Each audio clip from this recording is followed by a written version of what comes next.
আজ তোমায় নিয়ে শুরু হলো নতুন জীবন, সবই লাগে যেন দুটি চোখ।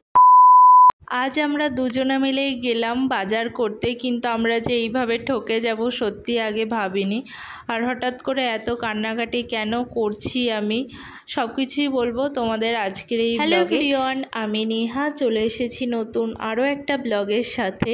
সত্যি অনেক দিন হয়ে গেল ব্লগ তেমনভাবে একটা আপলোড করা হয় না, ওই জন্য নিজেরই একটু কেমন লাগছে। তোমরাও দু একজনা কমেন্ট করেছো, দিদি ভাই তুমি ব্লগ কেন দিচ্ছ না। তো দেখো এই ব্লগগুলো কিন্তু আমি আগে থেকেই করে রেখেছিলাম, কিন্তু এডিট করে আপলোড করা হচ্ছিল না। আগের ব্লগেই বলেছি আমার শরীরটা একটু খারাপ ছিল, তো এখন অনেকটাই ঠিক আছি, ওই জন্যই ভাবলাম তোমাদের সঙ্গে টুকটুক করে ভিডিওগুলো শেয়ার করা যাক। তো দেখো এখন এটা না আমি হঠাৎই আমার ভাবছিলাম ব্লগ ভিডিও বানাবো না, তো কি মনে হলো দুপুরবেলা থেকে শুরু করেছি, সকাল থেকে কোনো রকম কোনো ভিডিও করিনি। এটা কিন্তু দেখো দুপুরে রান্না করছি। আর আজকে আমরা ঠিক করেছি একটু বাইরে যাব, আমরা বলতে আমি আর আমার বর। তো বাইরে কয়েকটা কেনাকাটা করতে, আসলে আজকে না সানডে, আর বেশ অনেক দিন হয়ে গেছে আমাদের এখান থেকে বাইরে যেতে দিচ্ছিল না। জানোই তো আমরা চাইলেই বাইরে যেতে পারি না, যদিও বা অনেক জায়গায় এই নিয়মটা নেই, অনেক জায়গায় যেতে দেয় যখন তখন বাইরে, কিন্তু আমরা যেই জায়গায় আছি এটা একটু রিস্কি এরিয়া, ওই জন্য আমরা যখন তখন চাইলেই বাইরে যেতে পারি না।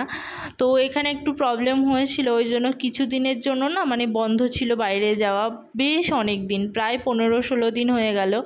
আমরা লাস্ট যেদিন বাইরে গেছিলাম তার পরের সপ্তাহ থেকেই আর যেতে দিচ্ছিল না। তো অনেক দিন পরে আজকে এই সানডেতে বাইরে যেতে দিচ্ছে, তো ওই জন্যই সবাই মোটামুটি বাইরে যাবে, আমরাও যাব।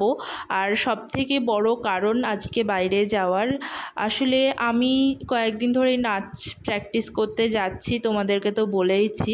তো সেই নাচের জন্য আমার একটা চুড়িদার নিতে হবে, পাঞ্জাবের যে ট্রেডিশনাল যে চুড়িদারটা, ফুলকারি এমন একটা কিছু, যাই হোক সেই চুড়িদারটাই নেব ভাবছি এখনও পর্যন্ত। আসলে আমি না প্রথমে ভেবেছিলাম এখানকার একটা সুন্দর চুড়িদার নিয়ে যাব বাড়িতে, তো সেই জন্যই ভেবে গেছি। তো চলো দেখাবো তোমাদের কি করেছি না করেছি। আজকে সানডে হলেও আজকে কিন্তু আমরা পনির করেছি, মটর পনির। আসলে আগের দিন চিকেন হয়েছে, আজকে আর একটুও ইচ্ছা করছে না চিকেন খেতে। আর আমার হাতের এই মটর পনিরটা জানি না কেন তোমাদের দাদাভাই এত ভালোবাসে, ও শুধু বলে যে তুমি ওই মটর পনির বানাও, মটর পনির বানাও। তো আমি বললাম ঠিক আছে চলো মটর পনিরই বানিয়ে দিচ্ছি তোমাকে। তো খাওয়া দাওয়া হয়ে গেছে, এখন দেখো বাসন ধুচ্ছি।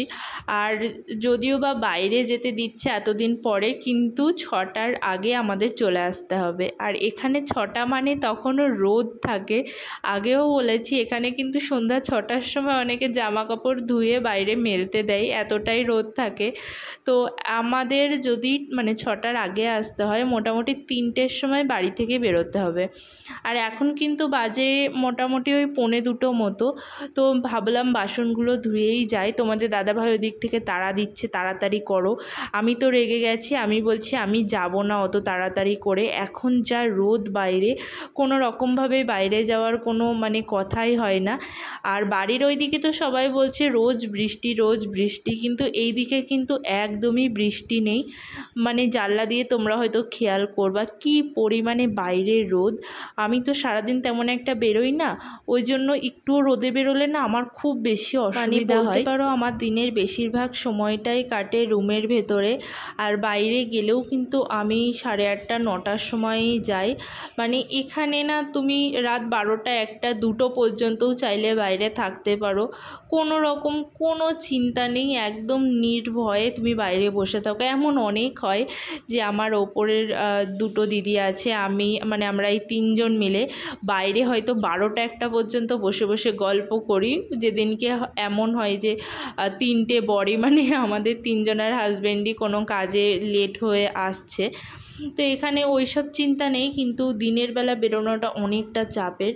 যাই হোক, এখন বাসনগুলো ধুয়ে নিই, তারপরে রেডি হব, কারণ যেহেতু বলেই দিয়েছে 6টার আগে আসতে হবে। এই যে আমার সব কিছু একদম পরিষ্কার করে ধোয়া মাজা হয়ে গেছে, আর এবারটা এঁঠোটা মুছবো, মুছে না একটুখানি বসবো, কারণ আজ সেই সকাল থেকে কাজ করছি, অনেক জামা কাপড় ছিল আজ ধোয়ার মতো, তো অনেক সার্ফে ধুয়েছি, তারপরেও অনেক কাজ করেছি। আগেই তো বললাম সকালে কোনো রকম কোনো ভিডিও করিনি, ভেবেছিলাম না মানে সকালে ব্লগ বানাবো, হঠাৎ করেই তোমাদের দাদাভাই বললো আজকে না একটু বাইরে যাব, তো ভাবলাম চলো বাইরে যাব যখন একটু ভিডিও করাই যাক, কারণ সবসময়ই তো এই ঘরের ভেতরের ভিডিওই তোমাদের সঙ্গে শেয়ার করি।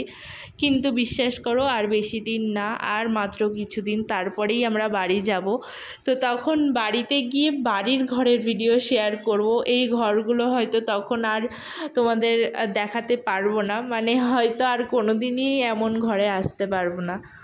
যাই হোক, এটা যেমনই হোক এটা কিন্তু আমার ঘর, এটা বলতেই একটা বেশ ভালো লাগা কাজ করে। আর এইদিকে দেখো, আগেই তো বললাম অনেক জামা কাপড় কেচেছি। এর আগের দিন যে মুভি দেখতে গেছিলাম, আমরা দুজনে এত ঘেমে গেছি, সব জামা কাপড় আজকে কাচতে হয়েছে। এখানে কিন্তু সবাই মানে যেই জামা কাপড় আজকে পরে কালকেই সেগুলো কেচে ধুয়ে মেলে দেয়, যেহেতু সবার কাছেই ওয়াশিং মেশিন আছে, আর আমি তো হাতে ধুই, ওই জন্য আমার একটু কষ্ট হয়ে যায়। তো এখন জামা কাপড়গুলো ধুয়ে এখন উল্টে দিচ্ছি, কারণ একটু শুকিয়ে যাবে তাড়াতাড়ি। আর এই তুলসী পাতা গাছটাও না সকালেই লাগিয়েছি, আসলে অনেক দিন ধরেই তোমাদের দাদাভাইকে বলছিলাম আমার একটা তুলসী পাতা গাছ লাগিয়ে দাও, তো ওর টাইমই হচ্ছিল না, আর একটুখানি শয়তানি করে লাগিয়েও দিচ্ছিল না। তো আজকে আমি নিজেই এনে সুন্দর করে এখানে লাগিয়ে চারি সাইড দিয়ে ঘিরে দিয়েছি, আর ওই দিকেও একটা টব আছে, টবের মধ্যেও দুটো লাগিয়ে দিয়েছি, দেখি এবারটা হয় কিনা। তারপরে আমি চলে এসেছি রেডি হতে, আর বিশ্বাস করো আমি একটুও বসার টাইম পাইনি আজ সকাল থেকে, মানে আমার এত খাটাখাটনি হয়েছে, আমার একদম ভালো লাগছে না, কিন্তু যেতেই হবে। এখানে দেখো রেডি হয়ে গেছি, আর সানগ্লাস পরেছি, বললামই তো বাইরে খুব রোদ, সানগ্লাস ছাড়া বাইরে যাওয়াই যাবে না। এই যে নাও, এই দেখো আমার টাকার ব্যাগ। আমরা রেডি এখন যাওয়ার জন্য এখানে একটা মার্কেটে।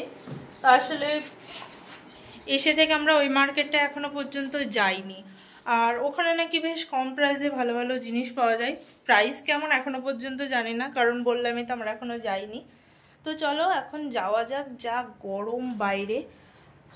কিন্তু আমি চুড়িদারই পরেছি, আর এই চুড়িদারটাই পরেছি, কারণ এখানে না সবাই ভীষণ সেজে গুজে পরিপাটি হয়ে ঘোরে, এবার তার মধ্যে একটা হোজো হয়ে গেলে নিজেরই লজ্জা করে।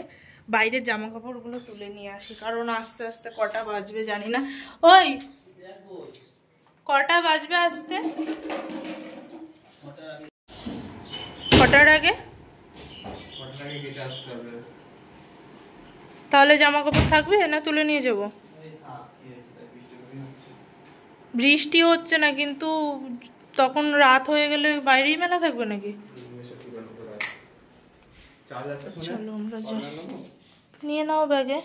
আর দেখো আমরা গেট থেকে বেরিয়ে টোটো নিয়েছি, আসলে টোটো তোমাদের দাদাভাই বুক করে নিয়েছিল, আর তোমাদের দাদাভাইকে আমি বলছিলাম যে তুমি মানে সানগ্লাস পরবা, ও বলল না, তো আমি পরেছি, কারণ আমার আবার না রোদে খুব মানে চোখের মধ্যে যন্ত্রণা হয় বেশি রোদে বেরোলে।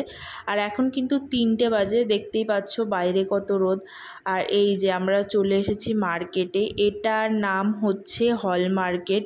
আর এখানে এসে বিশ্বাস করো আমরা রীতিমতো পুরো ঠকে গেছি, কারণ এখানে আমরা মানে ভেবেছিলাম দাম কম, ওই জন্যই এসেছিলাম, কিন্তু এখানে কোনো চুড়িদারই মানে তোমার দেখে পছন্দ হবে না, কিন্তু সেই সব চুড়িদারও শুরু হচ্ছে 3 থেকে 4 হাজার টাকায়, মানে রীতিমতো আমাদের পাগল বানিয়ে নিচ্ছে। আসলে কি বলো তো, লোকে না এই ফজের যারা চাকরি করে তাদের দেখলেই বুঝতে পারে, তো ওরাও ভাবছে যে ফজিদের কাছ থেকে যা চাইবো তাই মানে পেয়ে যাব, আসলেই তাই। হয়, হয়তো আমি না থাকলে তোমাদের দাদাভাই সেই প্রাইস দিয়েই জিনিস নিয়ে আসতো, কিন্তু আমি ছিলাম বলে হয়তো আমি নিইনি। তো আমরা যেই মার্কেটে আসি সেখানেও দেখলাম, কিন্তু মনের মতো একটাও চুড়িদার পাচ্ছি না।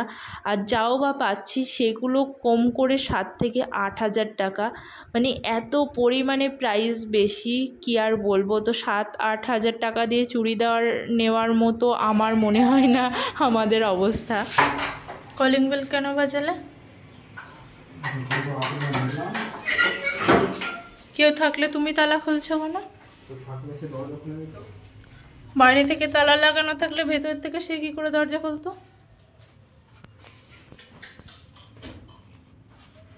জুতোগুলো কোনোদিন খুলে রেখে রাখো।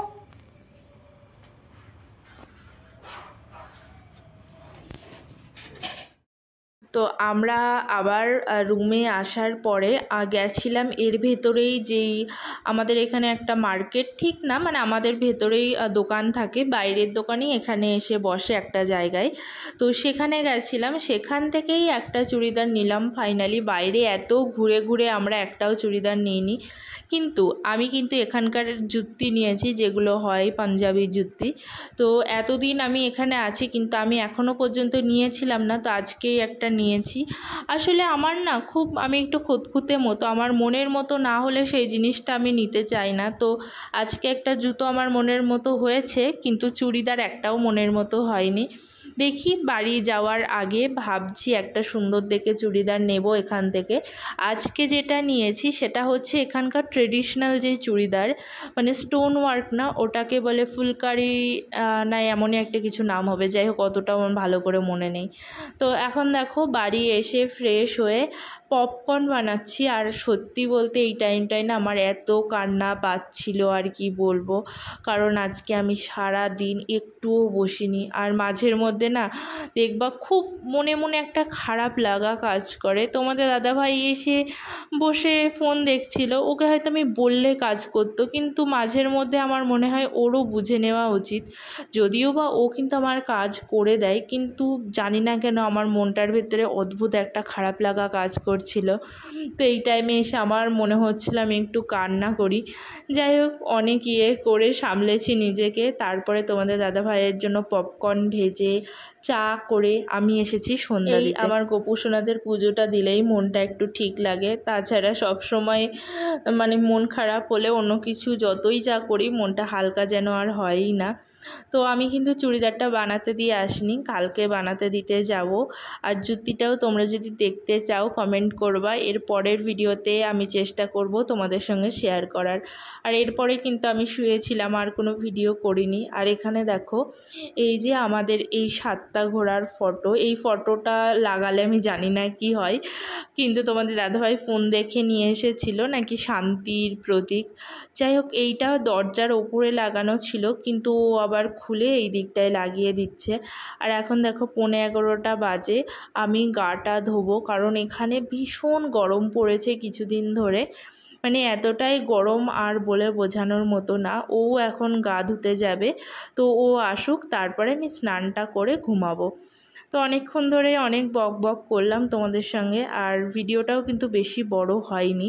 তো দেখো আমি গাটা ধুয়ে এসে দেখছি তোমাদের দাদাভাই এই ঘরে দেখো ফ্যান চালিয়ে নিয়ে বসেছে ওর বক্স গোছাতে। জানোই তো এদের বক্সের ভেতরেই এদের সংসার থাকে। এই যে আমার বর এখন ওর সংসার গোছাচ্ছে, তা আমি এখানে বসেই ছিলাম। তো উল দেখে আমার মাথায় হঠাৎই একটু পোকা নড়ে উঠেছে, যে আমি এখন ভাইরাল যেই ব্ল্যাঙ্কেট হয় সেই ব্ল্যাঙ্কেটটা বানাবো। আমি কিন্তু বসে পড়েছি কুরুশ কাটা নিয়ে। আর এই যে আমার বরের সংসারও এখন গোছাতে লেগেছে। অনেক কিছু বেরিয়েছে যেগুলো ওর প্রয়োজন না, সেইগুলো ফেলতে হবে। আবার অনেক কিছু এমনও বেরিয়েছে বক্সটা থেকে যেগুলো হয়তো কেচে রেখে দিতে হবে, তো সেগুলোও আমার কাচতে হবে এখন। দেখি কি সিস্টেম লাইট এটা, আবার ইঞ্জিনিয়ার বর আমার। আচ্ছা, তোমাকে দেখে তন্ময় এগুলো শিখেছে? তন্ময়টা কে বলো তো? তোমাদের দাদা ভাইয়ের দিদির ছেলে, মানে আমাদের ভাগ্নে। এই মামা ভাগ্নে দুজনাই একই। তার এইসব দিয়ে মানে এরা পুরো ইলেকট্রিশিয়ানের মতো সব কাজ পারে। যাই হোক, এই লাইটটা নাকি তোমাদের দাদা ভাইদের যখন ট্রেনিং হতো তখন দিয়েছিল। তো দেখো, সেই ট্রেনিংয়ের লাইট এখনও ও রেখে দিয়েছে। যাই হোক, ওদের অনেক সরঞ্জাম আছে যেগুলো হয়তো আমরা জানি না, মানে সেই বিষয়ে কোনো রকম কোনো ধারণাই হয়তো আমাদের নেই। আর আমি এখন এখানে বসে উল দিয়ে এই ব্ল্যাঙ্কেটটা বানানো শুরু করলাম। তোমাদেরকেও দেখাবো কতটা হয়েছে কালকে। টাটা।